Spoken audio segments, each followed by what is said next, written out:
Hello, and welcome back to Bloodborne, part 43, and in this part we may discuss how prime numbers and imaginary numbers, such as divided by the square root of -1, will cause the matrix to collapse. Welcome. Probably not, though, honestly. We're not really all that well versed in mathematical theory. Well, you do know what an imaginary number is, right? Yeah, anything that's divided by the square root of -1 Because you can't, immediately becomes a negative number. it becomes an I. An imaginary, sorry. An imaginary number, yes, because you cannot you cannot find the square root of -1 because the square root of anything portends that it's the same thing multiplied by itself, but if you multiply the square root, if you multiply -1 by itself, it actually makes +1, not -1. This has been your mathematical lesson. Speaking of numbers, you were going to ask me what that blood gem was that we got in the last part. I don't remember asking that, but I probably did. You did ask that. Would you like to ask it again? Not particularly. I'm more interested in what we're actually going to be doing this part with our mostly white and blue cloak. Well, as a matter of fact, I did forget to scan over the episode for this part. In the last part, we had killed a boss in the lower Thumerian Chalice dungeon. I was an undead giant. He had lots of balls and chains on his back, leading me to believe that he's some kind of circus jester who basically got the wrong deal and needs to cast a. Hey, I'm actually using the hunter's mark. The unseen village of Yerafool. Yes.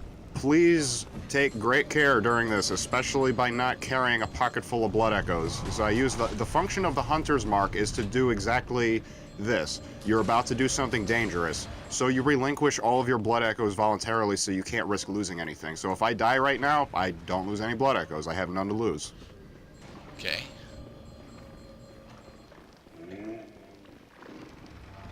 Open the prison. Escape the fat giant. Destroy the bell-ringing woman.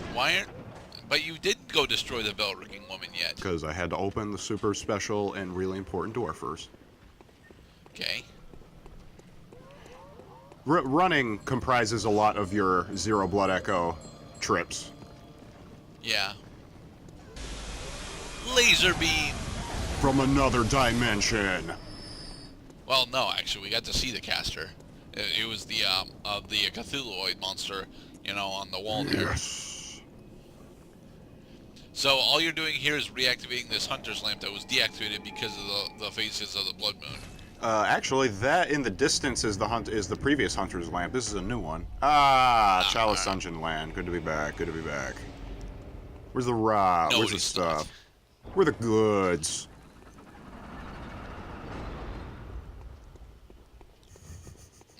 Alright, so, what boss are we going to be fighting this time, Mr. Cloud, after you go and loot the treasure room? Well, I believe the only reason why we're here is for treasure. Okay, Ritual Blood 2. Because, as a matter of fact, I do not recognize this environment. This is probably a treasure room that I had left behind before I fucking deleted this dungeon and then had to reopen it using online trickery. Hey, it's my buddy! My buddy's here! Yay! Friends. More Ritual Blood 2. So, what do we need the second level of Ritual Blood for right now, since we've already opened up Chalice 4? Well, we've opened up. Well, first of all, we haven't opened up Chalice 4. We've opened up Chalice 3. You want Ritual Blood? You want Ritual Blood 2 because the Hintertomb Chalice dungeon line starts at difficulty 2. Okay. And we only have the initial Hintertomb Chalice right now. Now, what can you gain from the Hintertomb Chalices? Blood echoes, first and foremost, as Gurman was apt to point out. The final point of the Chalice dungeon is that they are a source of strength, where you can grind up your character to make it more powerful, so you can actually take on your real foes. By, just by looting all the Quicksilver bullets and selling them for 5 blood echoes apiece. Yes, blood echoes. Stupid statue. I noticed that you bother to go after those statues usually. What is the reasoning for that? Well, if I forget that there's still a floor trap on the ground, I might step on it, much to my chagrin. this? A lost weapon? The Shaman Bone Blade. Blades. Stupid, unuseful bone blade.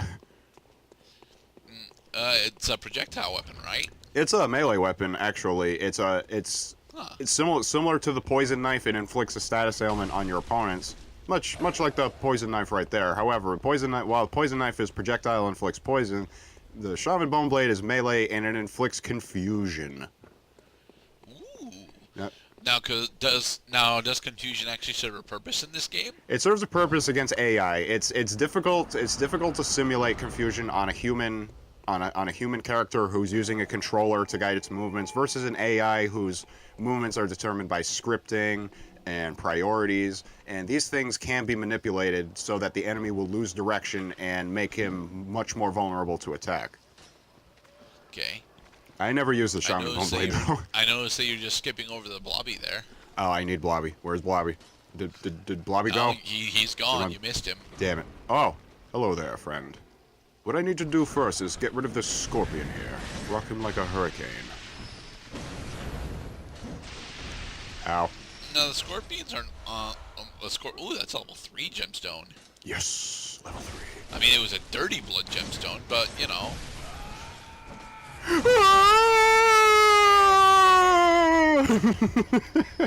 Don't taunt the corpses, because you've got dudes throwing poison knives at you. Yes, you know, they can screw themselves, because they didn't poison me. I feel just fine. I'm not itchy, I'm not scratchy, I'm not coughing. You're also not a Simpsons character.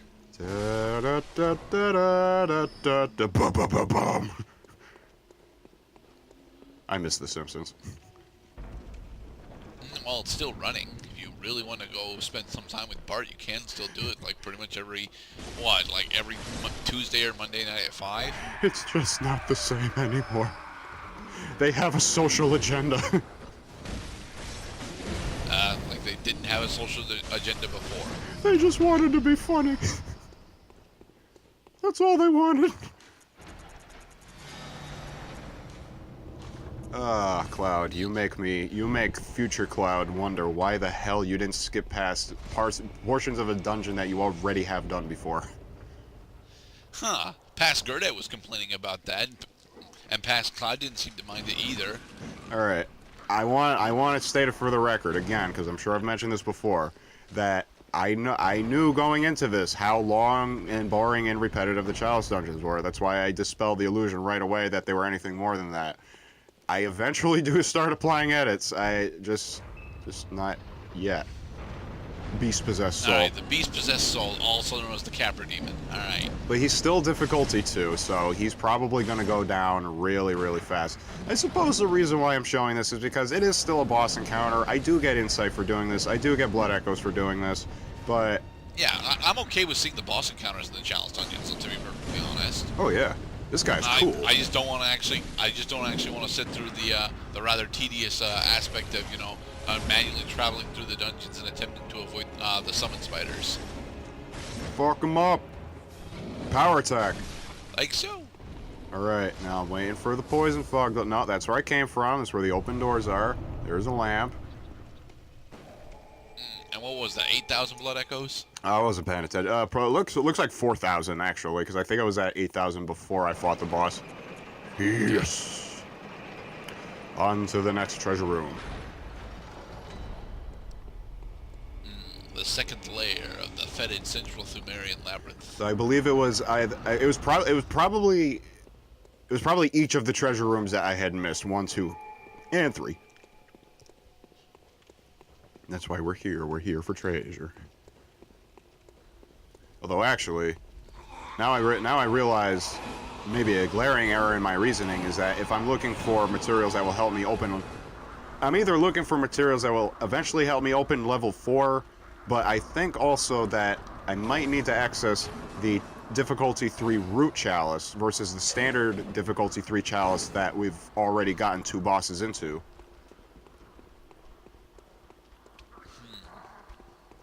Treasure chest? Treasure chest. Blood Fuck. vials. If I wanted blood vials, I could just go to Speed Up Land. I got tickets.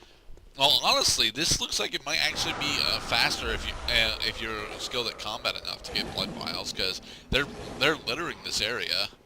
Yeah, they are quite generous with the blood vial drops, most definitely.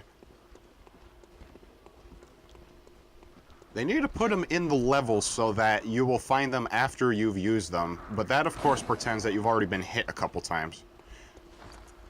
Don't worry, that's not the deadly fatty. That's the funny fatty. He's not as tough. It'll be nice if these goddamn zombies will leave me alone. However, it looks like he's a summoned one. No, he's that's the fetid curse. All of these guys are glowing with the fetid curse. They are a little more powerful, but they tend to drop more powerful items. Ow! Ouch. Damn it! You interrupted me. How dare you interrupt my sign-off monologue? Oh, here we go. Okay, drop off and then use the Bolt Hunter's Mark. After killing the witch, of course, because the witch can suck a dick. Treasure chest. Fuck it. No, I want the sarcophagus. But the sarcophagus is, you know, all the way over somewhere else that you're not going. I think it's right over here. No, it's not here. Okay, boss 2. Let's poo. Man-eater boar? Man-eater boar. Man-eater boar. Squeal for me, piggy. Ow. Ouch. Back kick. Now, as a reminder, boars do not have nearly as powerful a back kick as horses do. I've been reading about wild boars in the forests of California, actually. Interesting subject. Yes. That is happening because when boars escape from their farm enclosures, they readily become well acclimated to their new areas. Yeah.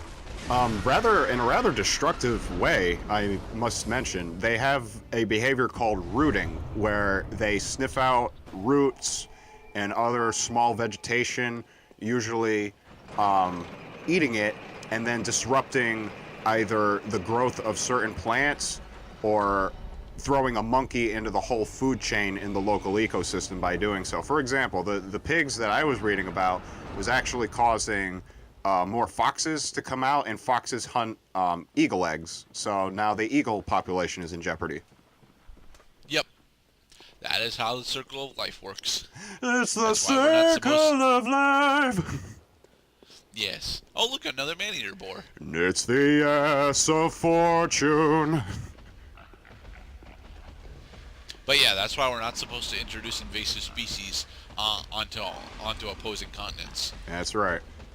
Although I hear that back in the old days, when colonial settlers would arrive in a new area, they would basically unleash the pigs in order to gain control of the surrounding landscape.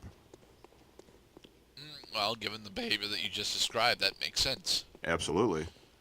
And it's much easier to generate large amounts of farmland if, you know, the other vegetation has already been uprooted. We have to exterminate it.